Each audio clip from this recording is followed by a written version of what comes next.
إن الحمد لله نحمده ونستعينه ونستغفره ونعوذ بالله من شرور أنفسنا ومن سيئات أعمالنا من يهده الله فلا مضل له ومن يضلل فلا هادي له وأشهد أن لا إله إلا الله وحده لا شريك له وأشهد أن محمدا عبده ورسوله.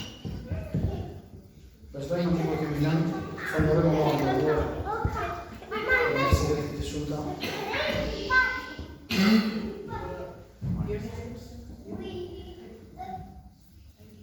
Dërgojmë salavatën e profetin sallallahu alaihi wasallam.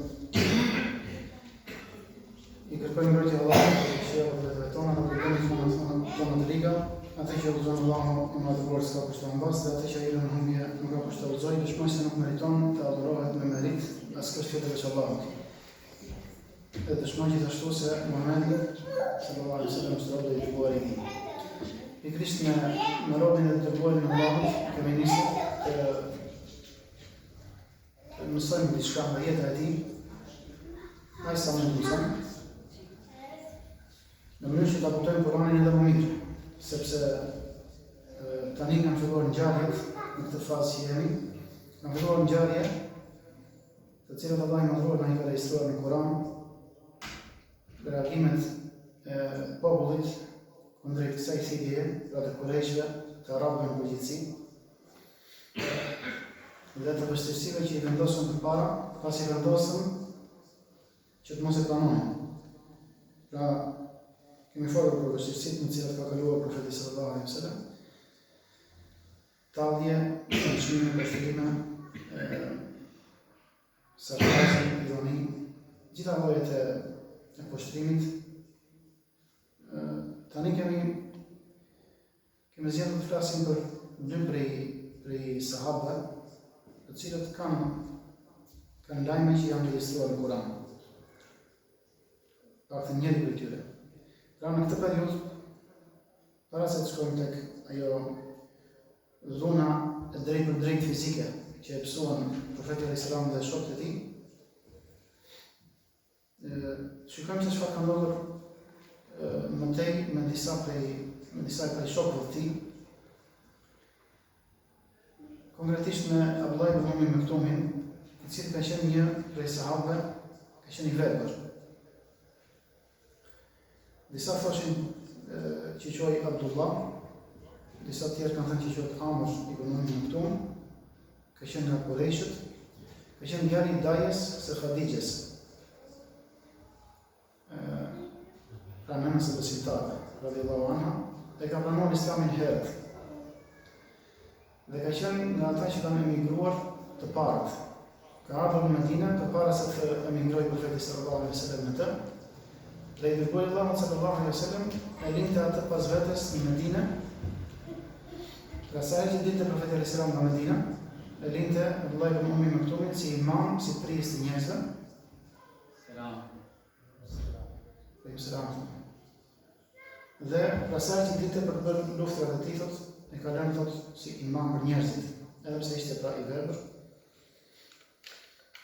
Nga lajmet e tij është Abdullah ibn Ummi Maktumi se ka dalë thot në betejën e Qadisiyes, ka marrë pjesë në atë luftë dhe aty ka rënë dëshmor, ka qenë mbajtës i flamurit.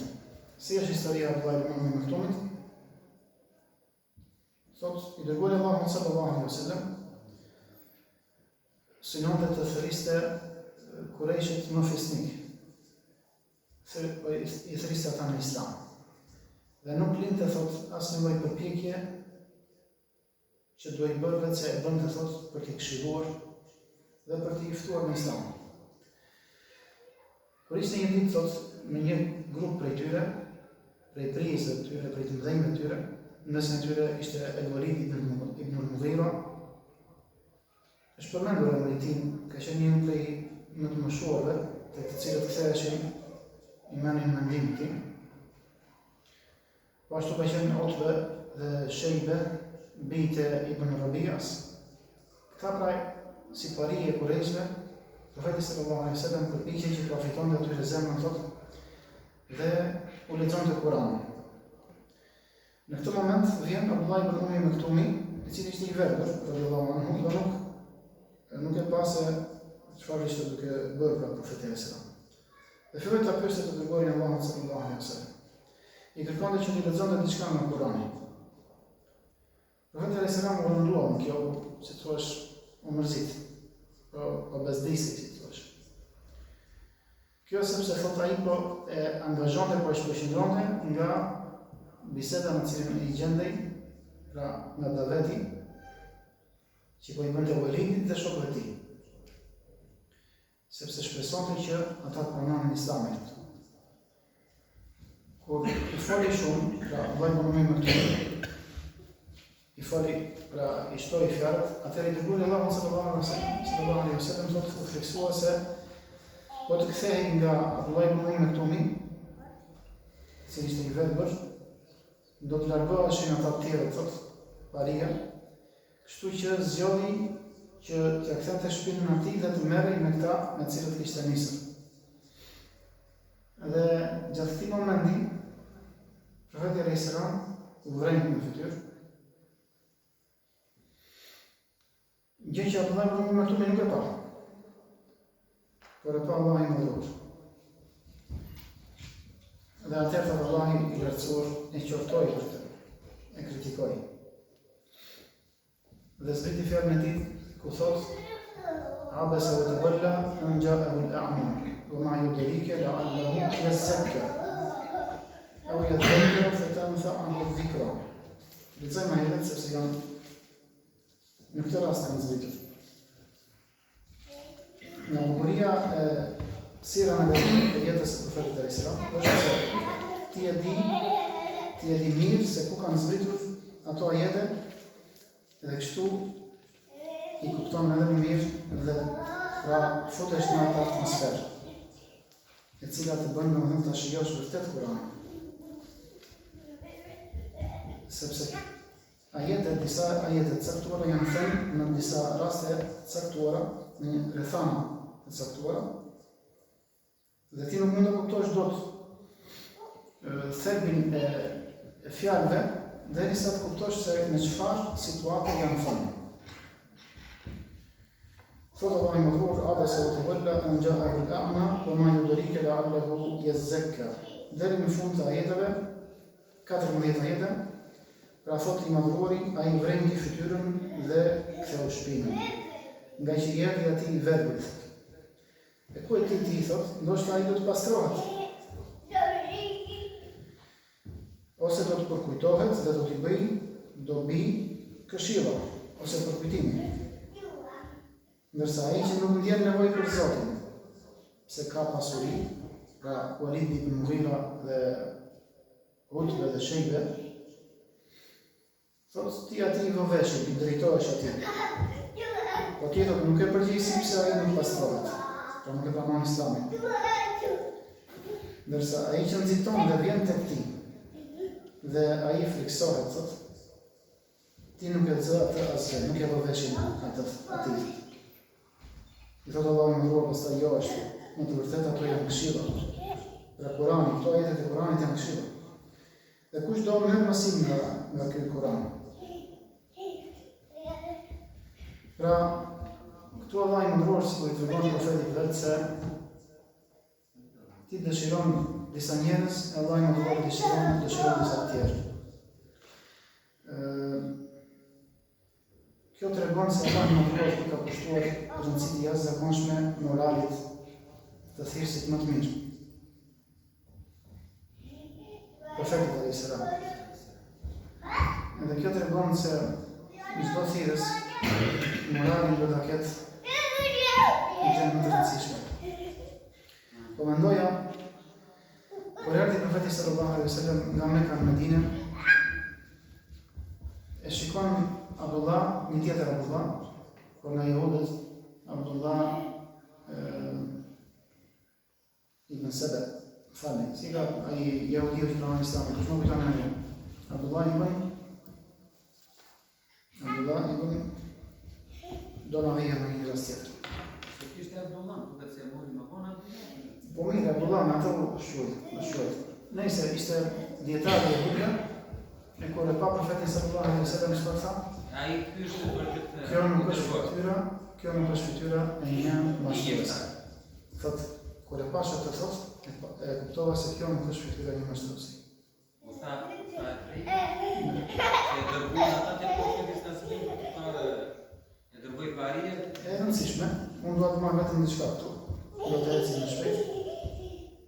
Nëse ne arrim në këtë pikë vëllezër ku sinqeriteti ynë na bën që të shfaqet edhe në fytyrat tona, në realizimet e fytyrave tona, sinqeriteti ynë, atëherë ne kemi rritur diçka të madhe. E nëse jemi larg kësaj, atëherë jemi larg. Do të thënë, ne do të jemi më të moralshëm dhe do të jemi më të sinqertë. Që kur njerëzve të paraqesin fen e Allahut, mos jemi ne ata të parë që e paraqesin dhe shkaku i parë që i bën njerëzit të largohen nga kjo fen. Allahu na përmesot se ne nuk kemi engjëj, nuk kemi kushtoshë për duhet në këtë të përpiqemi fort. Qa më thuash pastaj problemin e moralit dhe pozitin që ka morali në fen tonë. Pra, një vrejtje fytyre, një mbrojtje, i thonë shqiptarët e Kosovës. Një mospëlqim që u shfaq vetëm në fytyrë, nuk i tha, nuk përcillet se ti ke thënë me një fjalë, emër na lëre atë, emër na mërzite. Nuk i tha asnjë nga ato. Nuk gjete kohë tjetër për të pyetur, shkoç çfarë po ju kujt po drejtohem. Jo fare asnjë fjalë. Hiç fare asnjë fjalë. Vetëm u vren në fytyrë, u prish në fytyrë dhe i ktheu kurizin. Kaq mjaftoi që Allahu i mëdhur ta kritikonte. Kjo është në vërtetë gjë madhështore sepse sikur i thotë Allahu i mëdhur, nga ti nuk duhet të burojnë të tilla veprime. Sepse ti je kandiduar për një pozitë shumë të lartë. Je kandiduar për të qenë më i miri i njerëzimit. Edhe ti je mbi të gjitha një profet e do të jesh në majën më të lartë të moralit. Edhe kështu ishte pastaj profeti sallallahu alaihi wasallam. Innaka la'ala khuluqin adhim, siç tha Allahu i mëdhur në ajetet tjera, me vërtet ti ke një moral madhështor. Mbas kësaj ngjarje e zbritit të ajet. Jo direkt, por kam fjalën që ka mbas kësaj. Ibn Ishaq këtu, Allahu më shëroft, autori i biografisë, thotë pra sikur i thotë Allahu i mëdhur, unë të kam dërguar ty vërejtje të rreqës dhe përgëzues. Pra ti, si profet, misioni yt është që ti përgëzosh ata që të binden, që besojnë dhe binden për të mirë, në xhenet, dhe ti paralajmërosh ata që nuk të binden dhe mohojnë dhe bëjnë vepra të këqija. Thotë nuk të kam bërë profet vetëm tek dikush dhe jo tek tjetri. Pra s'të kam dërguar vetëm tek një njeri, thotë, dhe që t'i lësh të tjerët.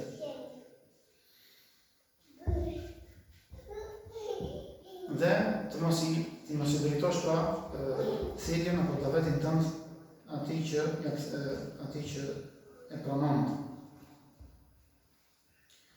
Këtu pastaj ka sjellë autori një transmetim nga Imam Hakim, i cili ka saktësuar nga Muslim ibn Subejh, i cili thotë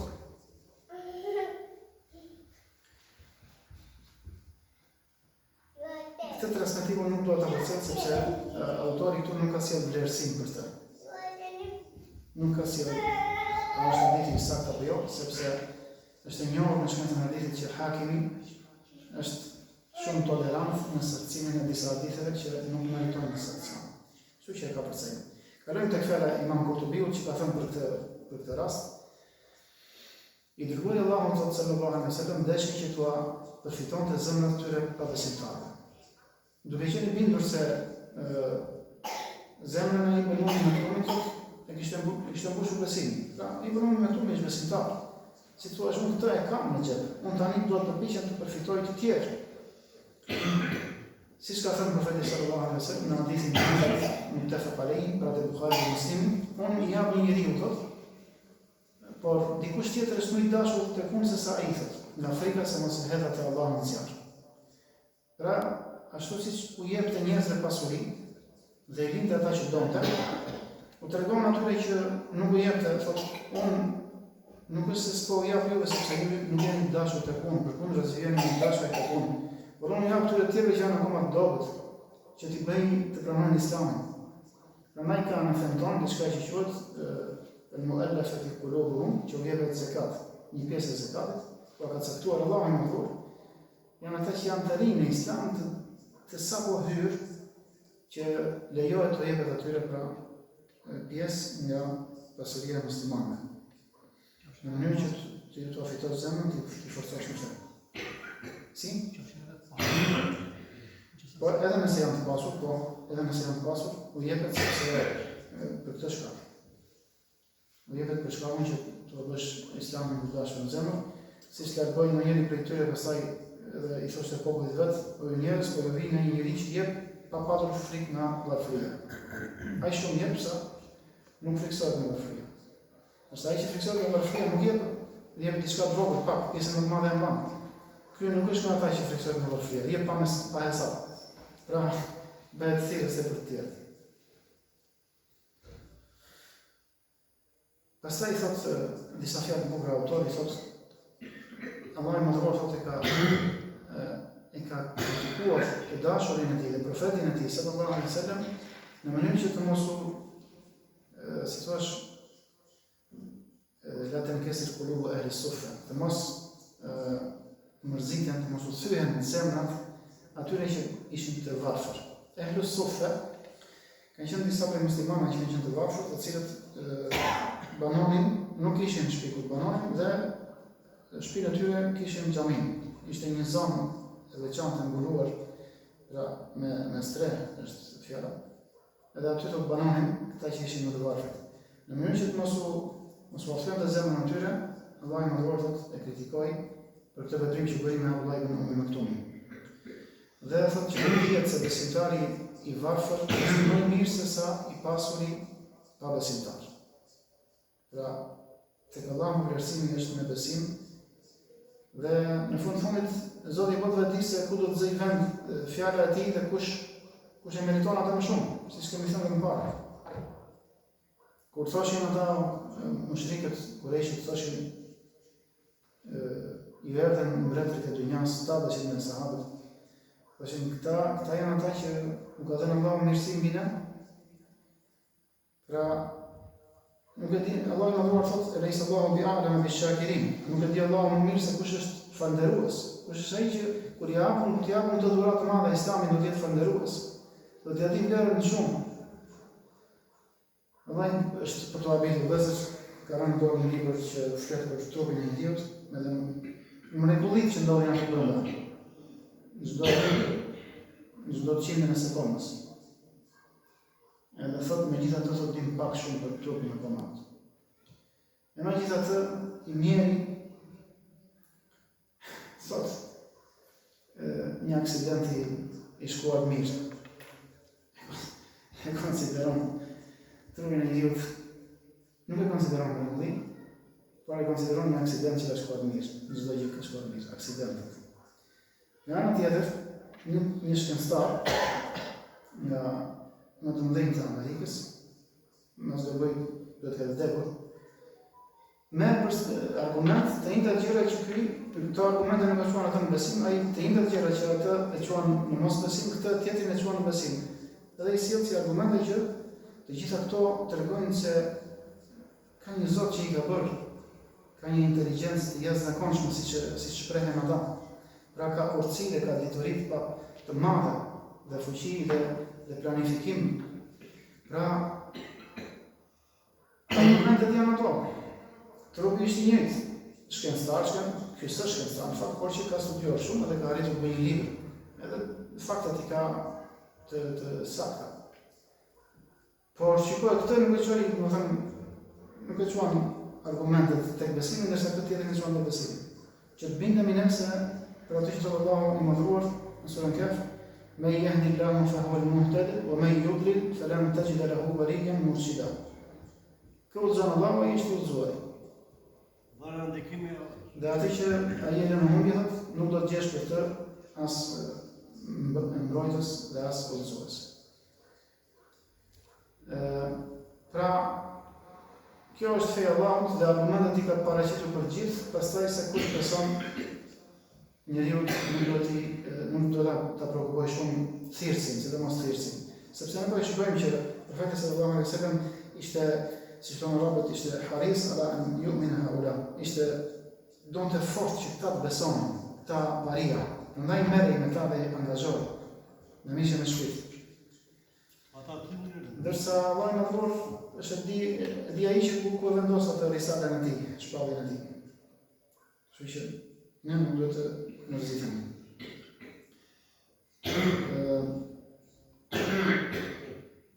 Ka një hadith me që lidhet me Abdullah ibn Maktumin, ku profeti sallallahu alaihi wasallam kur vinte, Abdullah ibn Maktumi thoshte: "Mirë se vjen atij për cilin Allahu Zoti im ka qortuar." Për këtë hadith thotë Sheikh Albani, nuk di për këtë hadith me një bazë që mund të mbështetesh në të. Pra, hadithi është I pa bazë. Nuk sa të thotë.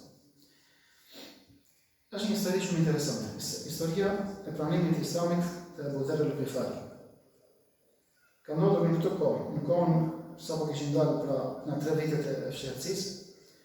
Te kjo vitet e fshehtësisë duhet të them diçka që përmendin disa dietarë, thonë që fakti që profeti sallallahu alaihi wasallam e mbajti të fshehtë thirrjen për 3 vite, ose më saktë nuk paraqiti para gjithë popullit, por në një individ të veçantë, këtu nuk ka argument për ne njerëzit e tjerë që të bëjmë kështu ftesa të fshehta apo të kemi diçka të fshehtë.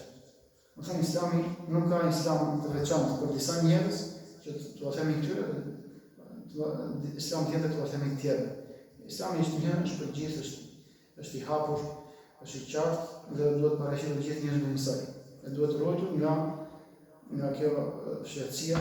Thoshte edhe Umar ibn Abdul Azizi, nëse shikoni disa njerëz që veçohen dhe flasin të shpërisin me njënë me njerëzit, dijeni thotë se ata janë duke themeluar një devijim, pra duke ndërtuar diçka që është I çon humbje. Pra Islami është një për gjithë dhe është I hapur, argumentet e tij janë të hapura, kush do I pranon dhe I studion dhe I pranon, kush nuk do zgjedh atë që zgjedh dhe merr atë që merr në fund, secili. Ky Abu Dharr al-Ghifari radhiyallahu anhu, ka qenë një fis I njohur në Ghifar, quhej Jundub ibn Junada, Allah qoftë I kënaqur me të. E ka pranuar Islamin disa vite mbasi profeti alayhis salam ishte dërguar. Dhe thot përcjell historinë se si e ka pranuar Islamin, e përcjellin Imam Muslimi, Imam Ahmedi dhe Imam Bukhari. Transmetimin e parë sjellin të Imam Muslimi dhe të Imam Ahmedit. Fjalët janë të Imam Ahmedit, thot Abu Dharri, dolëm thot nga populli ynë Ghifari, pra nga fisi ynë, dola unë, vllai im dhe Unesi dhe nëna jonë, thot. Dolëm në 3. Thot Unesi, unë kam një punë në Mekë, prandaj kujdesu për gjërat e mia derisa të vij. Pra Unesi I thot tani Abu Dharrit, qëndro këtu se unë po shkoj në Mekë. Atëherë I thot shkon dhe vonohet Unesi. U vonohet thot Unesi. Pastaj erdhi dhe I thash, pse u vonove? Çfarë ndodhi? I thot, takova një burr që pretendon se Allahu e ka dërguar atë në fenë tënde. Pse I thot kështu e ka dërguar atë në fenë tënde? Sepse në një vend tjetër gjeta se Abu Dharri kishte pasuar Hanifien, Islamin domethënë që ishte përcjell nga Ibrahim alayhis salam dhe falej madje. Falej ky jo drejt një kible I caktuar, por falej ashtu në një çfarë lloji drejtimi. 3 vite, për 3 vite është falur thot. Pastaj ka ndodhur kjo ngjarje me sa duhet. Edhe I thot, është në fenë që je ti, thot. I thash, e çfarë thoshin njerëzit për të? I thot Unesi, ata thonë, është poet, është magjistar, është fallxor. Dhe Unesi vetë thot ishte poet. Atëherë thot, vazhdon me thot Unesi, thot, unë I kam dëgjuar fjalët e fallxorëve. Ai nuk thoshte si fjalët e tyre. Dhe e kam peshuar fjalët e tij thotë me kallëpet, po them unë, po e sjell fjalë me kallëpet e poezisë, sepse vetë poezitë kanë ca vargje që janë me rim dhe numër caktuar gërmash. Është një lloj shkence me vete që quhet urud në gjuhën arabe. E kanë arabët dhe thot edhe e peshova do thot edhe fjalët e tij sipas peshoreve të poetëve, themi kështu, thot pashallah thot nuk përputhet fjala e tij thot me asnjërin prej poezive që unë di. Dhe pashallah thot ai është i sinqert, ndërsa ata po gënjejnë, pra ata që e akuzojnë që është magjistar kështu me radhë. Thotë Abu Dharri radhiyallahu anhu, i thotë do qëndrosh këtu në vendin tim thotë të kujdesesh për gjërat e mia dhe të nisem unë thotë të shikoj. I thotë po. Pra në fillim shkoi Unesi, tani qëndron Unesi, shkon Abu Dharri. Vetëm i thotë Unesi ti kujdes nga banorët e Mekës, sepse ata janë zemëruar shumë me të thotë dhe kanë filluar të jenë shumë të ashpër me të. Pra ishte kjo periudhë që thamë që nuk duronin më kurejshët, por kishin filluar atë fushatën e dhunës. Thotë Abu Dharri radhiyallahu anhu, u nisa derisa arrita në Mekë. Dhe shikoi thotë burrin që e mendova si më të dobët në mesin e tyre. Domethënë që të ruaj kujtës mos të vinte në një gjë keqe. Derisa i tha vaj kujdes, tani thotë gjeta më të dobtin, edhe e pyeta. Pra se nuk ishte siguri se mos e qëllonte, dhe ato kishte arritur situatë. E pyeta këtë, i thotë, thash, ku është ky burri që ju thoni se është bërë sabie?